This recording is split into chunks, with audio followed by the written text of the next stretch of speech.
കഴിഞ്ഞ ക്ലാസ്സിൽ കണ്ടത് പാരഡോക്സ് എന്താണെന്നാണ്.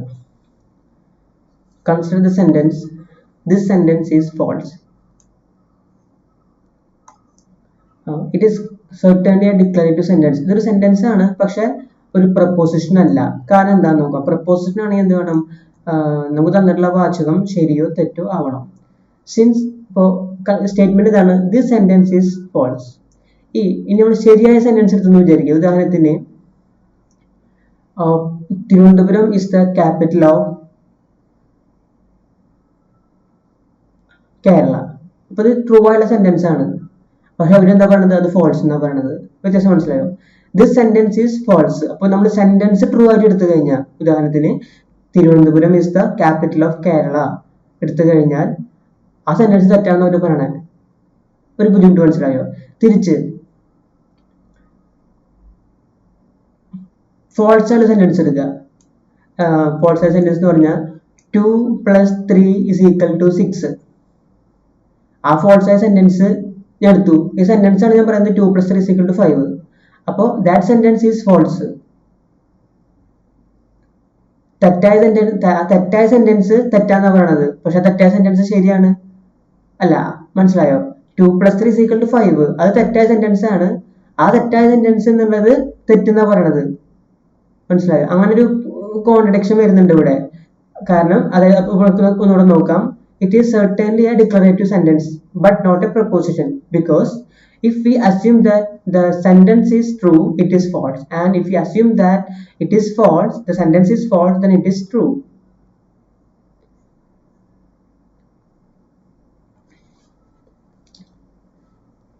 That is, it is a meaningless and self-contradictory sentences. അർത്ഥമില്ല, പക്ഷെ പരസ്പരം ഒന്ന് ശരിയാണെങ്കിൽ മറ്റേ തെറ്റ്, ഒന്ന് തെറ്റാന്ന് വിചാരിച്ചാൽ മറ്റൊന്ന് ശരി, അങ്ങനെ നിൽക്കാണ്.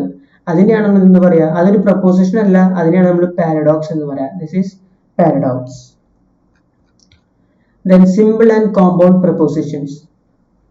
All the previous examples are simple prepositions. Simple preposition എന്ന് പറഞ്ഞാൽ only a single ഒറ്റ പ്രപ്പോസിഷൻ ഉണ്ടാവുള്ളൂ, ഒറ്റ വാചകം ഉണ്ടാവുള്ളൂ. 2 + 3 = 5. ശരിയാണോ തെറ്റാണോ? ട്രൂ ആണ്. New Delhi is the capital, is not a capital of India, is not the capital of India. False ആണ്. ഒറ്റ വാചകങ്ങളേ ഉള്ളൂ. അതിനാണ് സിമ്പിൾ പ്രപ്പോസിഷൻസ് എന്ന് പറയാ. അപ്പൊ കോമ്പൗണ്ട് എന്തായിരിക്കും നമുക്ക് ഊഹിക്കാം. Many prepositions are connected by combining 2 or more simple prepositions. Many prepositions are connected by combining 2 or more simple prepositions called components. അപ്പൊ എന്താണ് കമ്പോണൻസ് എന്ന് പറഞ്ഞു കഴിഞ്ഞാൽ, many propositions are connected by combining 2 or more simple prepositions. ഇപ്പൊ രണ്ട് പ്രപ്പോസിഷൻസിനെ connect ചെയ്ത് വേറൊരു പ്രപ്പോസിഷനാക്കി മാറ്റും. അതിനെയാണ് കമ്പോണൻസ് എന്ന് പറയാ. കമ്പോണൻസ് എന്താണെന്ന് നമുക്ക് കാണാം. Such type of prepositions are known as compound prepositions.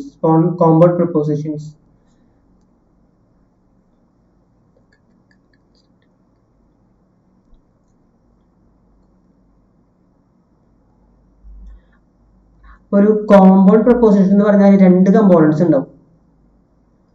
മനസ്സിലായോ? നോക്കാം. ഉദാഹരണത്തിന് 2 + 2 = 4 and 4 > 3. അതിലെ ഇതൊരു കമ്പോണന്റാ, ഇതൊരു പ്രപ്പോസിഷൻ ആണ്, ഇത് മറ്റൊരു പ്രപ്പോസിഷൻ ആണ്. ആ രണ്ട് പ്രപ്പോസിഷനെയും ആൻഡ് എന്ന ഒരു സാധനം വെച്ചിട്ട് ജോയിൻ ചെയ്തു.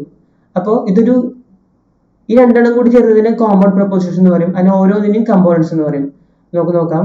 Many prepositions are constructed by combining 2 or more simple prepositions. ആ സിമ്പിൾ പ്രപ്പോസിഷൻസിനെയാണ് കമ്പോണൻസ് എന്ന് പറയാം. അത് 2 കമ്പോണൻസ് ചേരുമ്പോൾ ആണ് ഒരു കോമ്പൗണ്ട് പ്രപ്പോസിഷൻ ഉണ്ടാവുക. ഇനി നമ്മളിവിടെ ഉപയോഗിച്ച ഈ ആൻഡ് ഉണ്ടല്ലോ, ഈ ആൻഡിന് ഒരു പേര് പറയും. അതിനാണ് ഓപ്പറേറ്റർ എന്ന് പറയാ. ഓപ്പറേറ്റർ. അടുത്ത ഹെഡിങ് നോക്കുക. Compound propositions using logical operators. ഈ ആൻഡ് എന്നുള്ളത് ഒരു ലോജിക്കൽ ഓപ്പറേറ്റർ ആണ്. ഇപ്പൊ എന്തായിരിക്കും ഓപ്പറേറ്റേഴ്സ് എന്ന് പറഞ്ഞാൽ? ലോജിക്കൽ ഓപ്പറേറ്റേഴ്സ് എന്ന് പറഞ്ഞാൽ ലോജിക്കൽ ഉപയോഗിക്കുന്ന ഓപ്പറേറ്റേഴ്സ്. എന്തിനാ ഓപ്പറേറ്റേഴ്സ് ഉപയോഗിക്കുന്നത്? ഒരു കോമ്പൗണ്ട് പ്രപ്പോസിഷൻസ് ഉണ്ടാക്കാൻ. അതെങ്ങനെ ഉണ്ടാക്കണേ? സിമ്പിൾ പ്രപ്പോസിഷൻസ് എന്ന് പറഞ്ഞാൽ ഒറ്റ പ്രപ്പോസിഷൻ, അങ്ങനത്തെ കുഞ്ഞു ഓരോ പ്രപ്പോസിഷനും ചേർത്തിട്ട് നമുക്കൊരു കോമ്പൗണ്ട് പ്രപ്പോസിഷൻ ഉണ്ടാക്കാം. അപ്പൊ കോമ്പൗണ്ട് പ്രപ്പോസിഷനിൽ നമ്മൾ ഉപയോഗിക്കുന്ന കുഞ്ഞു സിമ്പിൾ പ്രപ്പോസിഷൻസ് ഉണ്ടല്ലോ, ആ സിമ്പിൾ പ്രപ്പോസിഷനെ പറയുന്ന പേരാണ് കമ്പോണൻസ്. അപ്പൊ കോമ്പൗണ്ട് പ്രപ്പോസിഷനിൽ വരുമ്പോൾ സിമ്പിൾ പ്രപ്പോസിഷൻ എന്ന് പറയുന്നത് കമ്പോണൻസുകളായിട്ട് മാറും. ഇനി കാണാൻ പോകുന്നത് നമ്മളങ്ങനെ ഒരു കോമ്പൗണ്ട് പ്രപ്പോസിഷൻ ഉണ്ടാക്കാൻ കുറെ കമ്പോണൻസുകളെ ചില വേർഡുകൾ ഉപയോഗിച്ച് ചേർത്ത് ബന്ധിപ്പിക്കും. ഇപ്പൊ ആൻഡോട് ഉപയോഗിച്ച പോലെ. അതിനെയാണ് നമ്മൾ കണക്റ്റീവ്സ് എന്ന് പറയാ, അല്ലെങ്കിൽ ഓപ്പറേറ്റീവ്സ് എന്ന് പറയാ. ആ ഓപ്പറേറ്റീവ്സിനെ കുറിച്ചാണ് ഇനി പഠിക്കാൻ പോകുന്നത്. Compound propositions using logical operators.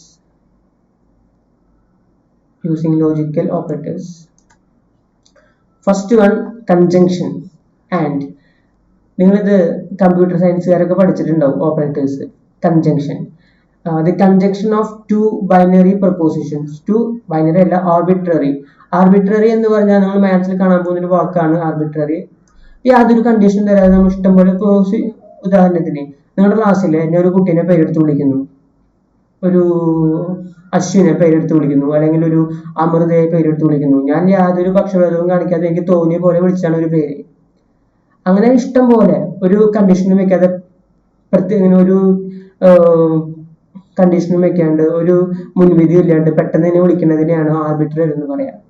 To arbitrary propositions P and Q എന്ന് പറഞ്ഞാൽ ഇഷ്ടം രണ്ട് പ്രപ്പോസിഷൻസ് പിയും ക്യൂ. അതിനെ നമ്മൾ കൺജങ്ഷൻ വെച്ചിട്ട്, കൺജങ്ഷൻ എന്ന ലോജിക്കൽ ഓപ്പറേറ്റർ വെച്ചിട്ട് ബന്ധിപ്പിച്ചാൽ ഒരു കോമ്പൗണ്ട് പ്രപ്പോസിഷൻ ഉണ്ടാക്കിയാൽ എഴുതുന്നത് ഇങ്ങനെയാണ്: പി കൺജങ്ഷൻ ക്യൂ, അല്ലെങ്കിൽ അതിന് പി മീറ്റ് ക്യൂ എന്ന് പറയും. ഈ ചിഹ്നം ഉണ്ടല്ലോ, ഈ ചിഹ്നം നമ്മൾ ഇന്റർസെക്ഷൻ എങ്ങനെ വെക്കുക? ഇങ്ങനെ. ഇന്റർസെക്ഷൻ എന്ന് പറഞ്ഞാൽ എന്താ? എ ഇന്റർസെക്ഷൻ ബി എന്ന് പറഞ്ഞാൽ എന്താ? A and B. അത് തന്നെ അവിടെ കൺജങ്ഷൻ എന്ന് പറയുമ്പോൾ ആൻഡ് എന്നർത്ഥമാണ്. P and Q. ഈ ആൻഡിനെ നമ്മളിങ്ങനെ ആൻഡ് എന്ന് വായിക്കില്ല, ചിലപ്പോ അതിനിങ്ങനെ വായിക്കാം, പി കൺജങ്ഷൻ ക്യൂ എന്ന് വായിക്കാം, അല്ലെങ്കിൽ പി മീറ്റ് ക്യൂ എന്ന് വായിക്കാം. Is the preposition P and Q. It is formed by combining the prepositions using the way and. Here the connective is and. Connective എന്ന് പറയാം, അല്ലെങ്കിൽ ലോജിക്കൽ ഓപ്പറേറ്റർ എന്ന് പറയാം. അതാണ് നമ്മുടെ ആൻഡ് എന്ന് പറയുന്നത്. അപ്പൊ കണക്റ്റീവിന്റെ അർത്ഥം എന്താ? രണ്ടെണ്ണത്തിനെ കണക്ട് ചെയ്ത് ഒന്നാക്കി മാറ്റാം. എക്സാമ്പിൾ നോക്കാം. Write the conjunction of the preposition P and Q. Where P is the preposition today is Monday and Q is the preposition it is raining today. അപ്പോ എങ്ങനെ എഴുതണം?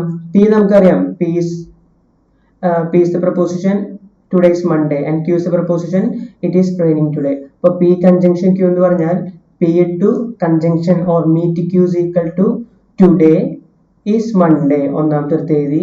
Then ഇതെന്താ? ആൻഡ് എന്നല്ല അർത്ഥമാക്കണത്, ആൻഡ്. അപ്പൊ ഇവിടെ ആൻഡ് എന്ന് എഴുതി, ആൻഡ് ക്യൂ എടുത്ത് എഴുതി, it is raining today. It is raining. കണ്ടോ, ഇവിടെ today is Monday, it is raining today. അപ്പൊ ടുഡേനെ കുറിച്ച് തന്നെ പറയണേ. അപ്പൊ ഇന്ന ദിവസം മൺഡേ ആണ്, പക്ഷെ ഇത് മഴയുള്ള ദിവസം കൂടിയാണ്. It is raining too. ഇനി ഒരാൾ പോയിട്ട് ടു എന്ന് മാറ്റി ടുഡേ എന്നിട്ടത് കൊണ്ട് യാതൊരു കുഴപ്പമില്ല, സെന്റൻസ് ചെയ്ത് തന്നെയാണ്. ഇവിടെ തെറ്റി മാർക്ക് പോണത് എപ്പോഴാ? ഈ ആൻഡ് വെച്ചില്ലെങ്കിലാണ് നിങ്ങളുടെ മാർക്ക് പോവാ. ഇല്ലാത്തിടത്തോളം കാലം ഒരു കുഴപ്പമില്ല. ഇത് കുറച്ച് ഇംഗ്ലീഷിൽ നല്ല കുറച്ച് വീക്കായ സ്റ്റുഡന്റ് ആണെങ്കിൽ നമുക്ക് ടുഡേ എന്ന് വെച്ചുകൊണ്ട് തെറ്റൊന്നുമില്ല, നമുക്ക് കൃത്യമായിട്ട് അർത്ഥം മനസ്സിലാക്കിയാലും. എന്താ പറയുക, ഇംഗ്ലീഷിൽ സെന്റൻസ് പ്രകാരമാണ് തെറ്റ് വരുന്നുള്ളൂ. മാത്തമാറ്റിക്കൽ ലോജിക്കൽ പ്രകാരം ആൻഡിനാണ് ഇമ്പോർട്ടന്റ്. ഈ ടു എന്ന് വെച്ചാലും ടുഡേ എന്ന് വെച്ചാലും പ്രശ്നമൊന്നുമില്ല. ഇതിന് ട്രൂത്ത് ടേബിൾ, ട്രൂത്ത് വാല്യൂസ് എന്താണെന്ന് പറഞ്ഞു, അതിന് കറസ്പോണ്ടിങ് ട്രൂത്ത് ടേബിൾ വരയ്ക്കാനുണ്ട്. അതെന്താണെന്ന് നോക്കാം. ഇത് ബൈ ഹാർട്ട് ചെയ്യേണ്ട ഒരു റിസൾട്ട് ആണ് ഈ ടേബിൾ മുഴുവൻ. Truth table for the conjunction of two prepositions P and Q. രണ്ട് പ്രപ്പോസിഷൻ പിയും ക്യൂവും. അതിൽ പിയും ക്യൂവും ട്രൂ ആണെങ്കിൽ പി കൺജങ്ഷൻ ക്യൂ ട്രൂ ആവണം. ഏതെങ്കിലും ഒരെണ്ണം ഫോൾസ് വന്നു കഴിഞ്ഞാൽ പി കൺജങ്ഷൻ ക്യൂ ഫോൾസ് ആണ്. രണ്ടും ഫോൾസ് വന്നു കഴിഞ്ഞാൽ പി കൺജങ്ഷൻ ക്യൂ ഫോൾസ് ആണ്. അപ്പോ ഇവിടെ നിന്ന് മനസ്സിലാക്കേണ്ടത് ഇങ്ങനെയാണ്: കൺജങ്ഷൻ ഓപ്പറേറ്റർ എടുക്കുമ്പോൾ എപ്പോഴാണ് ട്രൂ വരാ? രണ്ടും ട്രൂ വന്നാൽ മാത്രമാണ് ട്രൂ വരുന്നത്. രണ്ട് സെന്റൻസുകളും സത്യമായാലല്ലേ ചേർത്ത് പറയുമ്പോൾ സത്യമാവുള്ളൂ. മനസ്സിലായോ? രണ്ട് സെന്റൻസുകളും സത്യമാവണം, ട്രൂ ആവണം. അപ്പോഴാണ് അത് ചേർത്ത് പറയുമ്പോഴും ആൻഡ് വെച്ച് ചേർത്ത് പറയുമ്പോഴും സത്യമാവുള്ളൂ. ഇപ്പൊ ആൻഡ് എന്ന് പറഞ്ഞാൽ, ഇന്റർസെക്ഷൻ എന്ന് പറഞ്ഞാൽ നിങ്ങൾക്ക് അറിയാലോ, ഇന്റർസെക്ഷൻ ബി എന്ന് പറഞ്ഞാൽ set of elements which is both in A and B, രണ്ടിലും ഉള്ളതിനാണ് ഇന്റർസെക്ഷൻ എന്ന് പറയാം. ആ ഒരു കോൺസെപ്റ്റ് വിചാരിച്ചാൽ മതി. രണ്ടും ശരിയായാൽ മാത്രമാണ് പി കൺജങ്ഷൻ ക്യൂ ട്രൂ വരുള്ളൂ. അപ്പൊ ഏതെങ്കിലും ഒരെണ്ണം ഫോൾസ് വന്നു കഴിഞ്ഞാൽ ഫുൾ ഫോൾസ് ആയിരിക്കും. ഇതൊക്കെ ആദ്യമായിട്ട് കാണുമ്പോൾ ഒരു ബുദ്ധിമുട്ട് കൊണ്ടാണ്, വരും ക്ലാസ്സുകളിൽ ഇതൊക്കെ മനസ്സിലാവും, വളരെ എളുപ്പമാണ്.